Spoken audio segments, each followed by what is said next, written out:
Welcome to meeting news. నేను మీ Prasad. Motivate, educate, entertain. Telangana రాష్ట్ర ముఖ్యమంత్రి యనమల రేవంత్ రెడ్డి గారు ప్రవేశపెట్టిన బడిబాట కార్యక్రమంలో భాగంగా కల్వకుర్తి మండలం మార్చెల గ్రామంలో ఉన్న జెడ్పీహెచ్ఎస్ పాఠశాలకు నాగర్ కర్నూలు కలెక్టర్ ఉదయ్ కుమార్ గారు సందర్శించారు. చిన్నారులు మరియు పాఠశాల యాజమాన్యం కలెక్టర్ ఉదయ్ కుమార్ గారికి ఘనస్వాగతం పలికారు. మార్చెల గ్రామ పెద్దలు మాట్లాడుతూ పాఠశాలకు సంబంధించిన కొన్ని మౌలిక వసతుల కోసం నిధులు మంజూరు చేయాల్సిందిగా గ్రామస్తులు కలెక్టర్ గారిని కోరారు. కలెక్టర్ గారు మాట్లాడుతూ మార్చెల జెడ్పీహెచ్ఎస్ ప్రభుత్వ పాఠశాల వాతావరణం గాని, ఉపాధ్యాయులు గాని మరి ఇతర పాఠశాలలు లేరని కితాబించారు. పాఠశాల అభివృద్ధి కోసం గ్రామస్తులు స్వచ్ఛందంగా ముందుకు రావాలని, దానికి కావాల్సిన నిధులు ఖచ్చితంగా మంజూరు చేశామని, ఈ పాఠశాలను కాపాడుకునే బాధ్యత ప్రజలందరికీ ఉంటుందని చెప్పుకొచ్చారు. ఆ తర్వాత చిన్నారులకు పాఠ్యపుస్తకాలు, దుస్తులు పంపిణీ చేశారు. ఈ కార్యక్రమంలో ప్రభుత్వ అధికారులు, గ్రామస్తులు, ఉపాధ్యాయులు పాల్గొన్నారు.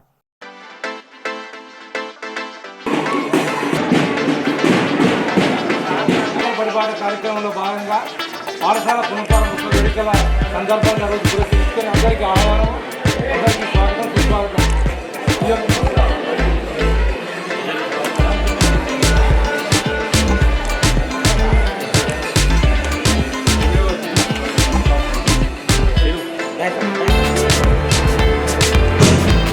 ప్రొఫెసర్ జయశంకర్ పరిపాలన కార్యక్రమంలో భాగంగా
మరియు ఒక చిన్న చురుకాలుగా తీసుకోవాల్సిన సమయం కోరుతున్నాను సార్.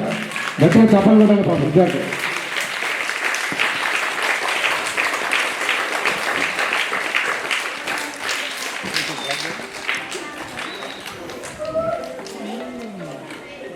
విద్యార్థులు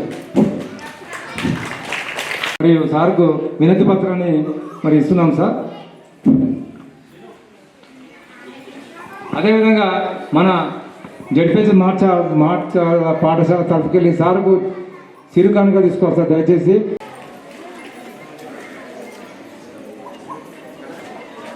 అన్న కొంచెం సైడ్ రండి, కొంచెం వెనక్కి రండి, కొంచెం వెనక్కి రండి.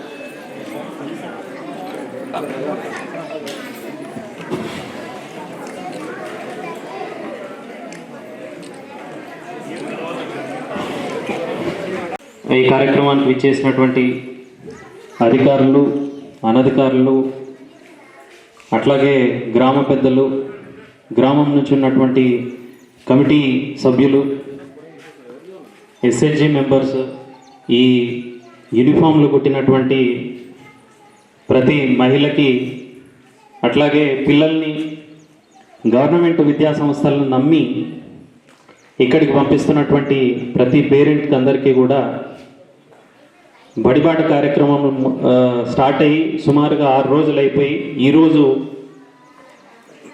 మొదటి వర్కింగ్ డే సందర్భంగా విచ్చేసినటువంటి కార్యక్రమానికి అందరికీ కూడా శుభాభినందనలు. ఈ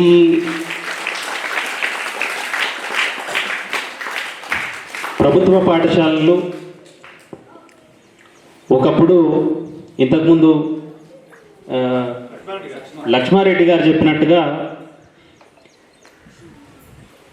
ఆల్మోస్ట్గా ప్రతి వాళ్ళు గవర్నమెంట్ స్కూళ్ళల్లోనే చదివే వాళ్ళు, ఇక్కడ కూర్చున్న వాళ్ళు కూడా గవర్నమెంట్ స్కూలు, ఇదే ఊరోళ్ళు అయితే ఇదే స్కూల్లో చదువుకున్న వాళ్ళు ఉండేటోళ్ళు. దానికి కొంత ఓనర్షిప్ కూడా తీసుకునేటోళ్ళు. అరే మన స్కూల్కి ఏదో తక్కువ పడిందట, ఒక 10,000 వేసుకుంటే ఇది అయిపోతుందట అని ఊరోళ్ళంతా కూడా చేసుకొని చేసే రోజులు ఉంటుండే. అండ్ వాటిని లక్ష్మారెడ్డి గారు బాగా ఎక్స్ప్లెయిన్ చేసేది కూడా, కాకపోతే అప్పుడు మైక్ పనిచేయలే. అయితే ఎప్పటి నుంచి అయితే ప్రైవేటు విద్యా సంస్థలు రావడం స్టార్ట్ అయినాయి, దాని తర్వాత మన స్కూళ్ళ మీద మనకు ప్రేమ తగ్గిందనాలా, ఓనర్షిప్ తగ్గిందనాలా, కానీ కొంత ఖర్చుకు కూడా వెనకాడుతున్నాం. ప్రభుత్వ పరంగా ఇప్పుడు అమ్మ ఆదర్శ పాఠశాల కమిటీలు ఫామ్ చేయడం జరిగింది. మనది పెద్ద స్కూల్ కాబట్టి గత సంవత్సరమే మనం వీటికి మన ఊరు మనబడి కింద కొన్ని కార్యక్రమాలు శాంక్షన్ చేయడం జరిగింది. బట్ దానికి కాంట్రాక్టర్స్ కొంతమంది ముందుకు రాకపోవడం, కొంచెం వర్క్స్ని స్లోగా చేయడం వల్ల ఇంప్లిమెంట్ అయ్యకపోయి ఉండవచ్చు. కాకపోతే అవే వర్క్స్ని మన గ్రామస్తులే ఒకవేళ టేకప్ చేస్తే, మన గ్రామస్తులే ఈ పనిని చేస్తే, మన ఓన్ ఇంట్లో చేసుకునే పని కాబట్టి మీరు చేసే పని కూడా క్వాలిటీ వర్క్ ఉంటుంది. సో నా సైడ్ నుంచి రిక్వెస్ట్ ఏంటంటే, పెండింగ్ వర్క్స్ ఏవైతే ఉన్నాయో మన గ్రామస్తులే మన పని అనుకొని ఈ వర్క్స్ని మీరు టేకప్ చేస్తే బిల్స్ డెఫినెట్గా వస్తాయి. ఇప్పుడు కాంట్రాక్టర్స్ నన్ను అడిగే విషయం కూడా అదే, ఎప్పటికల్లా వస్తాయని. డెఫినెట్గా వస్తాయి. ప్రభుత్వంతో ఎప్పుడైతే మనం కాంట్రాక్ట్ ఎంటర్ అవుతామో అప్పుడు ప్రభుత్వం బాధ్యత మీ పేమెంట్ చేయడం. అండ్ ఇంతవరకు చేసిన వర్క్స్ కూడా ఆల్మోస్ట్గా పేమెంట్స్ని కంప్లీట్ చేయడం జరిగింది. ఒక 20% ఏమైనా పెండింగ్ ఉంటే ఉండిండొచ్చు, వాటిని కూడా చేసే ప్రయత్నం చేద్దాం. అమ్మ ఆదర్శ పాఠశాల కింద వచ్చినటువంటి వర్క్స్ అన్నీ కూడా వాటన్నిటికీ సంబంధించిన అమౌంట్ నా అకౌంట్లో ఉంది. సో ఆ వర్క్స్ని కూడా త్వరితగతిన కంప్లీట్ చేయవలసిందిగా గ్రామం తరఫు నుంచి పెద్దలు ఎవరైతే వచ్చినారో వాళ్ళందరికీ ఒకసారి రిక్వెస్ట్ చేస్తూ, ఇంతకుముందు లక్ష్మారెడ్డి గారు చెప్తా ప్రెమిసెస్ని క్లీన్ పెట్టుకోవడం కానీ, టాయిలెట్స్ను నీట్గా ఉంచడం కానీ, లేదంటే బేసిక్ భద్రత అవసరాలు ఉన్నాయి వీటిని చేయలేకపోతున్నామని నిస్సహాయత వెళ్ళబుచ్చడం మీరు కూడా చూసిండ్రు. అయితే ప్రభుత్వం కూడా వీటన్నిటినీ కన్సిడరేషన్లో తీసుకొని ఉంది. క్లాస్ 4 ఎంప్లాయీస్ కొంచెం షార్టేజ్ ఉన్నమాట వాస్తవం. వాటికి సంబంధించి ప్రభుత్వ పరంగా వాళ్ళొక నిర్ణయం తీసుకునే అవకాశం ఉంది.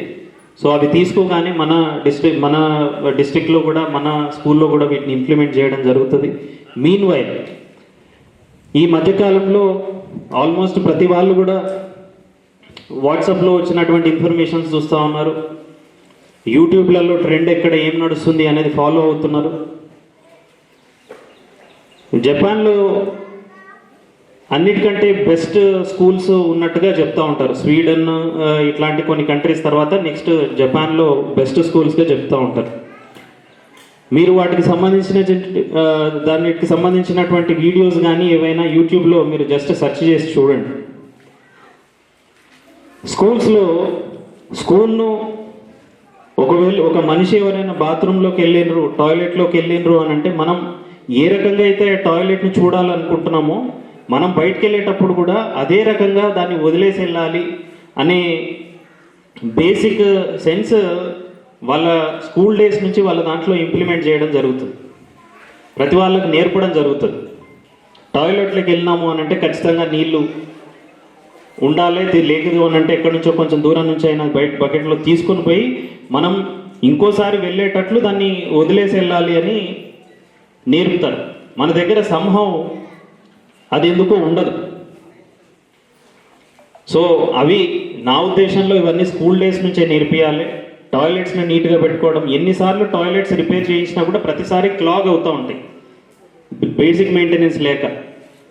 ఉద్దేశం ఏంటి అని అంటే టాయిలెట్ దాన్ని నీట్గా ఉంచకపోవడం మన బాధ్యత. నీట్గా చేయాల్సింది ఇంకెవరో వ్యక్తి వచ్చేసి ఆయన తుడిచో క్లీన్ చేసో ఆయన నీట్గా చేసి ఆయన వెళ్తే మళ్ళీ మనం వాడిన తర్వాత అది ఖరాబ్ అవుతుంది, దాని తర్వాత మళ్ళీ వచ్చి ఆయన క్లీన్ చేయాలి అనేది మన జనరల్ ఉద్దేశం. కాకపోతే మీరు జపాన్ లాంటి దేశాలలో ఎక్కడైతే బెటర్గా స్కూల్స్ మేనేజ్ అవుతున్నాయో అట్లాంటి కంట్రీస్లో మీరు చూడండి, ఎట్లాగైతే మనం దాన్ని ఇంకోసారి చూడాలనుకుంటామో మనం వెళ్ళినప్పుడు మనం ఆ బాత్రూంలో నుంచో టాయిలెట్లో నుంచో బయటకు వచ్చినప్పుడు కూడా అది అట్లే ఉండాలి అనేది కొంచెం మనం పిల్లలకు నేర్పాలి, మనం కూడా ఆచరించి చూపించాలి. చూపించినప్పుడు 400 మంది వాడే టాయిలెట్స్ ఆయన ఎన్నిసార్లు క్లీన్ చేసినా రోజుకు 2 సార్లు చేయగలుగుతాడు, 3 సార్లు చేయగలుగుతాడు. 10 మంది వాడంగానే మళ్ళీ అవి వాడకుండా తయారైతాయి, మళ్ళీ మంచిగా లేవని చెప్తాం.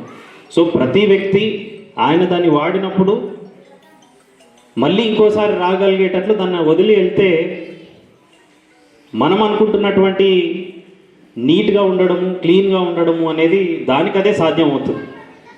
సిమిలర్లీ మన విలేజ్లోనే ఉన్నటువంటి ప్రాబబ్లీ మోస్ట్ వాల్యుబుల్ అసెట్ మన స్కూల్. అట్లాంటి మన స్కూల్ని ఎవరైతే ఇక్కడ ఆకతాయిలు గోడలు దూకొచ్చి ఇక్కడ అవి పగలగొట్టి సీసీ కెమెరాస్ పగలగొట్టి ఉన్న అసెట్స్ని ధ్వంసం చేసి వెళ్తున్నారు అని అంటే మన ఊరోళ్ళకి తెలియకుండా అయితే ఇది జరగదు.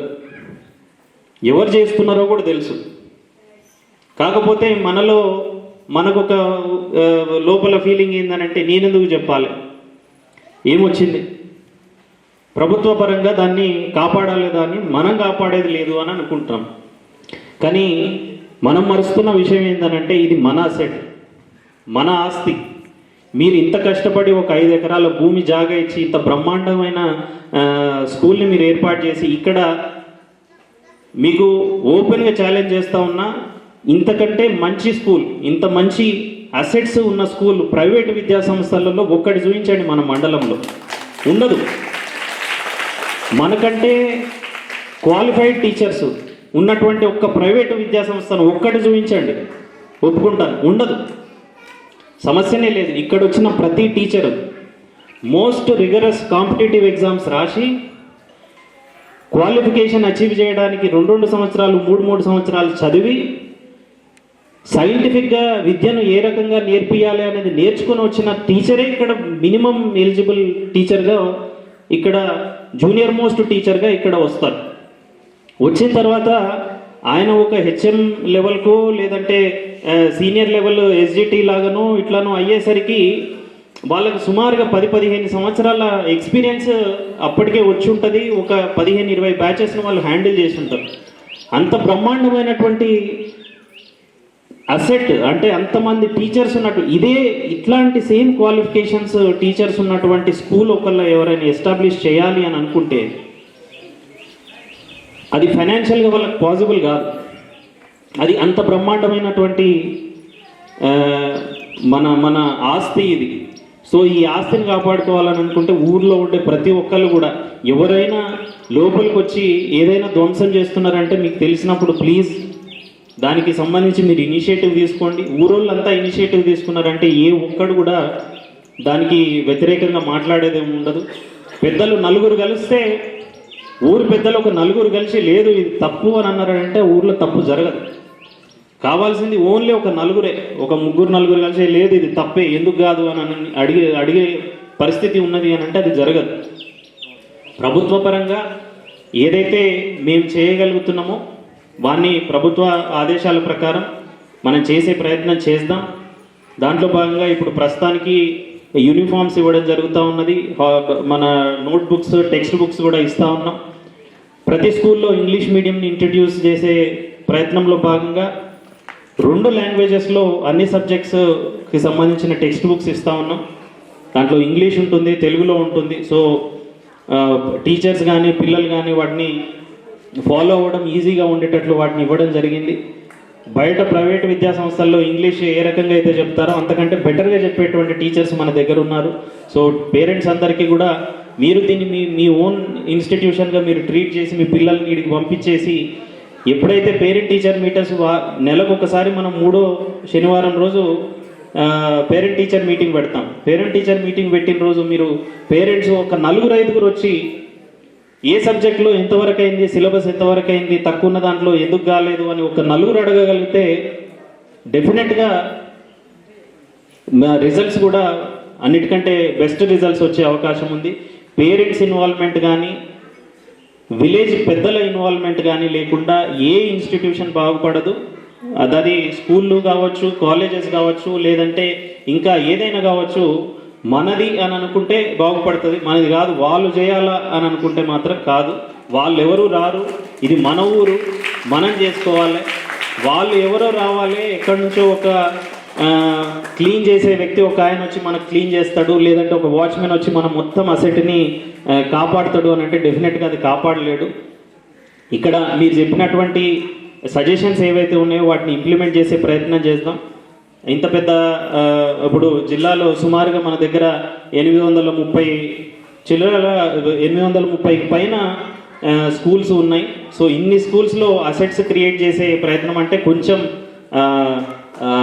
టైం పట్టే వ్యవహారం. బట్ ఇప్పటికైతే ఏవైతే నీడ్ ఇది ఉన్నది అని అక్కడ ఉన్నటువంటి టీచర్స్ కానీ లేదంటే కమిటీస్ కానీ రిప్రజెంట్ చేసిండ్రో ఆ వర్క్స్ అన్ని కూడా చేయించే ప్రయత్నం చేస్తూ ఉన్నాం. వాటిలో భాగంగా ఆల్రెడీ శాంక్షన్స్ కూడా ఇవ్వడం జరిగింది. సుమారుగా 20-25 కోట్ల వరకు శాంక్షన్స్ ఇవ్వడం జరిగింది. ఇంకా ఏమైనా అవసరాలు ఉన్నా కూడా వాటిని శాంక్షన్స్ ఇచ్చే ప్రయత్నం చేస్తాం. వీటిలో నుంచి ఎమర్జెన్సీ వర్క్స్ ఇమీడియట్లీ నీడ్ అవసరం ఉన్న వాటిని మాత్రం ఇప్పుడు చేస్తూ ఉన్నాం. ఇప్పుడు మనం సోలార్ ఫెన్సింగ్ కానీ ఇట్లాంటివి కానీ ఇవి కొన్ని వీటిలో కవర్ అయింది లేదు. సో మీ సైడ్ నుంచి మీరు వాలంటీర్గా ఏమైనా మీరు కాంట్రిబ్యూట్ చేయగలిగితే కొన్ని అయితే టాయిలెట్స్ కానీ కిచెన్ షెడ్స్ కానీ ఇట్లాంటివి ఏవైతే ఉంటాయో వాటన్నిటిని మాత్రం ప్రభుత్వ పరంగా వీటిని టేకప్ చేసే ప్రయత్నం చేస్తాం. కొన్ని కేసెస్లలో మనం ఇచ్చినా కూడా కాంట్రాక్టర్స్ ముందుకు రాకపోవడం ఇట్లాంటివి జరుగుతూ ఉన్నాయి. గ్రామ పెద్దలందరూ కూడా దీనికి మీరు ఒక మాట అనుకొని తలా ఇంత కాంట్రిబ్యూట్ చేసి పని చేయిద్దాము, మన దగ్గర ఉండి చేద్దాము, డబ్బులు వచ్చినప్పుడు తీసుకుందాము అన్న ఒక సదుద్దేశంతో మనం ముందుకెళ్తే మాత్రం ఇమీడియట్లీ వర్క్స్ కంప్లీట్ అయితే మీ పేమెంట్స్ కూడా ఇమీడియట్లీ చేసే ప్రయత్నం చేస్తాం. So I congratulate the entire school management team. ఇంత పెద్ద ఇన్స్టిట్యూషన్లో సుమారు 400 మంది స్టూడెంట్స్ని మీ మీద నమ్మకంతో పేరెంట్స్ ఇక్కడ పంపిస్తున్నారు అని అంటే that lot of credit goes to teachers. వీళ్ళు ఓనర్షిప్ తీసుకున్నందుకే ఇంత ప్లెజెంట్గా కూడా స్కూల్ ఉంది, నీట్గా కూడా ఉంది. So I congratulate the entire school management, ప్రతి టీచర్ ప్రతి ఒక్కళ్ళందరికీ కూడా ఐ కంగ్రాచులేట్ దెమ్. సో నాకు ఇంకో ప్రోగ్రామ్ ఉంది, నాకు ఇంకా I wish I could spend more time స్కూల్లో, ఇంకా కొంచెం ఎక్కువ టైం స్పెండ్ చేసే అవకాశం ఉంటే బెటర్గా ఉండేది. But some other time I'll definitely try to come. So all the very best. పిల్లలందరికీ కూడా మీరు ప్రైవేటు విద్యా సంస్థల్లో కంటే బెటర్ హ్యాండ్స్లో ఉన్నారు, బెటర్ టీచర్స్ దగ్గర ఉన్నారు. So make best use of facilities. Thank you. పుస్తకాల పంపిణీ కార్యక్రమం అనేది మన యొక్క గవర్నమెంట్ జిల్లా కలెక్టర్ వారి చేతుల మీద మరి పాఠశాల విద్యార్థులకు జరుగుతుంది సార్. అందరూ గట్టిగా చెప్పండి బాబు.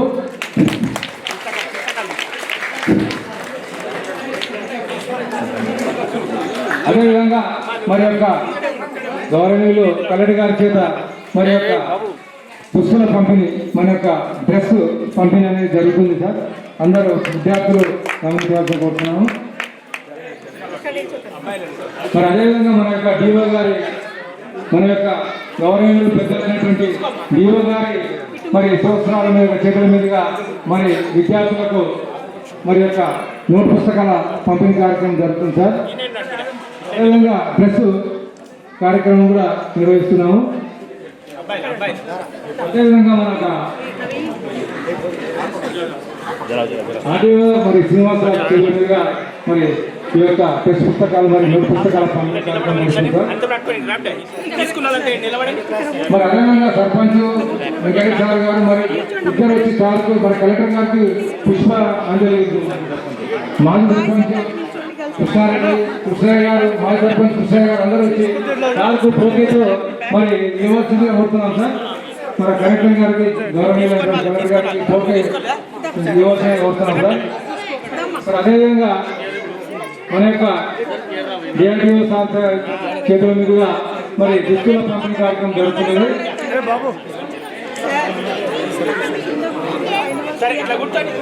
మరి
బడిబాట కార్యక్రమాన్ని ప్రారంభించిన మున్సిపల్ చైర్మన్ ఇడ్మ సత్యం ఈ రోజు పట్టణ పరిధిలో ప్రభుత్వ పాఠశాలలో బడిబాట కార్యక్రమంలో భాగంగా విద్యార్థులకు ఉచిత పాఠ్యపుస్తకాలు, ఉచిత నూతన యూనిఫామ్స్ పంపిణీ చేయడం జరిగింది.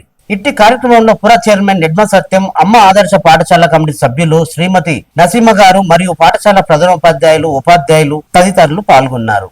ఆంధ్రప్రదేశ్ అశేష జనం సాక్షిగా నూతనంగా ఏర్పడిన కూటమి ప్రభుత్వం నుంచి చంద్రబాబు నాయుడు గారు 4వసారి ముఖ్యమంత్రిగా ప్రమాణ స్వీకారం చేశారు. 25 మంది ఏపీ మంత్రివర్గంలో కొలువు తీరుతుంది. చంద్రబాబు ప్రమాణ స్వీకారం తర్వాత ఆయన భువనేశ్వర్ వెళ్లి ఒడిశా నూతన ముఖ్యమంత్రి ప్రమాణ స్వీకారోత్సవంలో పాల్గొనున్నారు.